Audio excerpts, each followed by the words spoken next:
늘어났던 모공이 갑자기 싹 없어진다, 이런 마법 같은 일은 일어나지 않습니다.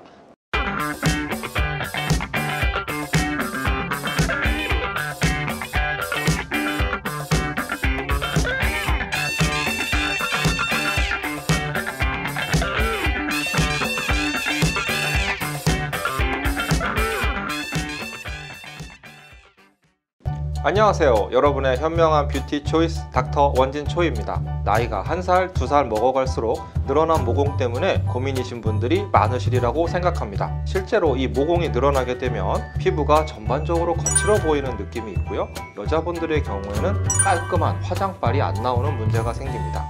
과연 이 늘어난 모공 해결 방법이 있을까요? 오늘 저와 함께 알아보시죠. 모공이 늘어나는 원인은 크게 피지 분비와 노화, 모발로 연결을 지을 수가 있겠습니다. 첫 번째로 피지는 피지 분비가 증가되었을 때 모공이 늘어날 수 있는데요. 증가된 피지가 모공을 밀고 나오면서 모공이 넓어질 수 있고요. 증가된 피지로 인해서 염증이 발생하면서 이 염증의 회복 과정에서 모공이 늘어날 수 있습니다. 두 번째, 노화를 말씀드렸는데요. 당연히 피부 노화가 일어나면 우리 피부 안에서 콜라겐과 엘라스틴 등 피부 자체를 지지해주는 조직이 감소하면서 모공이 넓어질 수가 있습니다. 그리고 세 번째로 모발을 말씀드렸는데요. 모공 안에는 잔털이 들어있게 됩니다. 잔털들이 특히 굵고 검은 경우에는 더욱더 모공이 강조되어서 커 보이게 됩니다. 모공이 늘어난 형태를 세로 모공과 가로 모공으로 나누기도 하는데요. 모공이 위아래로 길게 늘어난 것을 세로 모공이라고 부르고, 모공이 둥그렇게 늘어난 부분을 가로 모공이라고 부르기도 합니다. 세로 모공에 있어서는 통상적으로 피부 노화에 의해서 콜라겐과 엘라스틴이 감소했을 때 모공이 늘어나면 중력 방향에 의해서 아래쪽으로 길어지는 형태를 띠게 됩니다. 가로 모공은 피지의 증가 등에 의해서 또는 여드름의 염증이 회복되는 과정에서 모공이 늘어났을 때 가로 모공이라고 부르게 됩니다.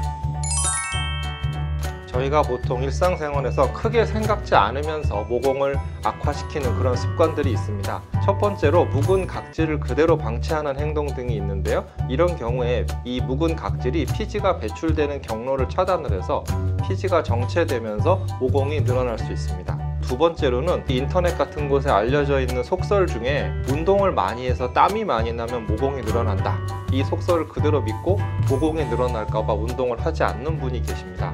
하지만 우리가 운동을 했을 때 분비되는 땀은 땀구멍이라는 별도의 조직이 있고, 피지가 분비되는 모공과는 완전히 다른 조직이기 때문에 운동하는 것과 모공이 늘어지는 것은 전혀 상관이 없습니다. 세 번째로는 블랙헤드를 손으로 짜는 경우가 있습니다. 이런 경우에 염증이 생기는데 이 염증의 회복 과정에서 피부가 두꺼워지고 모공이 넓어지게 됩니다. 네 번째로는 세안을 할 때 깨끗하게 한다는 압박감이 너무 크신 나머지 지나치게 유분을 많이 걷어내는 세안을 하시게 될 경우에도 모공이 늘어날 수가 있습니다. 지나치게 피부가 뽀득뽀득하고 모공이 안에서부터 쪼이는 느낌이 들 정도로 지나치게 유분기를 많이 제거하게 되면 그에 대한 보상작용으로 피지 분비가 급격히 증가되게 됩니다. 이런 경우에 추후 모공이 늘어날 수 있는 문제가 있습니다.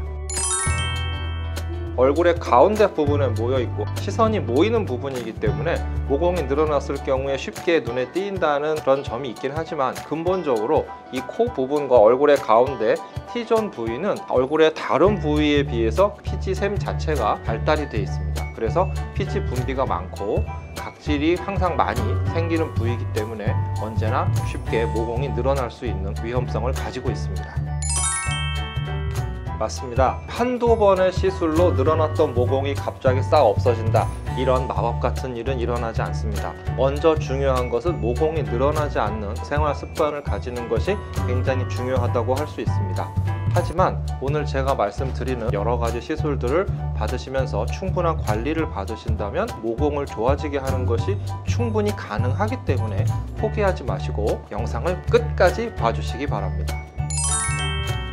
원인에 따라서 모공을 줄이는 방법이 결정이 되게 됩니다. 피지의 분비의 증가로 인해서 모공이 늘어났을 경우에는 피지를 줄여주고 각질을 정리해 줄 수 있는 아쿠아필이라는 시술이 도움이 될 수 있겠습니다. 피부 노화에 의해서 콜라겐과 엘라스틴 등이 감소했을 경우에 콜라겐과 엘라스틴을 증가시켜 줄 수 있는 BB 레이저나 MTS 같은 시술, 여기에 피부 진피층부터 재생을 시켜줄 수 있는 닥터 드마에나 레필레오 같은 스킨 부스터를 동반하면 충분히 모공을 좁아지게 만들 수가 있습니다.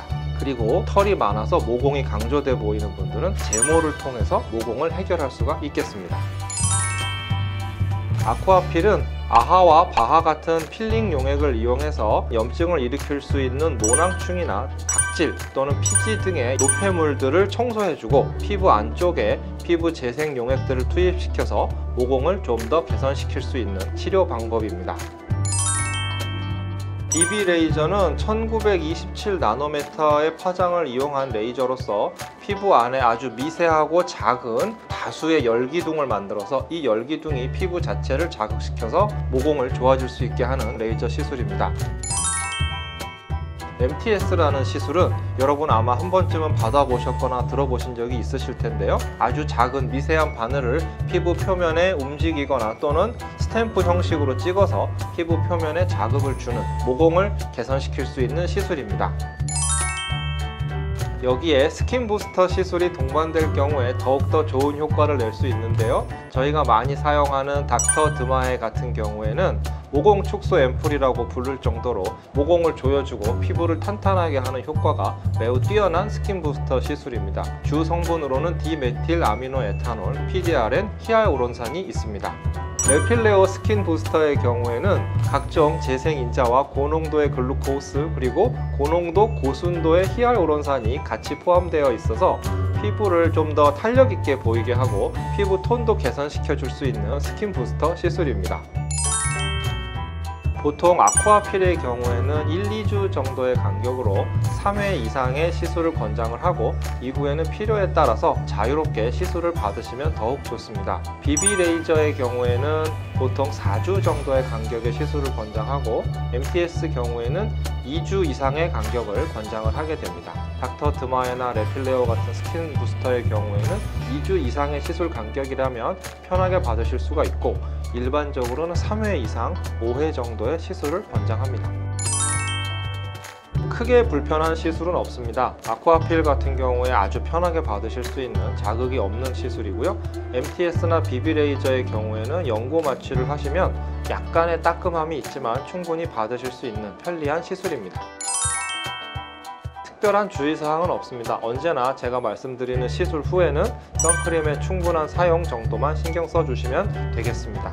오늘은 소공녀, 소공남을 만들어주는 모공 축소 시술에 대해서 알아봤습니다. 오늘 제가 말씀드린 정보가 도움이 되셨나요? 다음에는 더욱더 유익한 정보로 돌아오도록 하겠습니다. 지금까지 여러분의 현명한 뷰티 초이스 닥터 원진초이였습니다. 구독과 좋아요는 사랑입니다.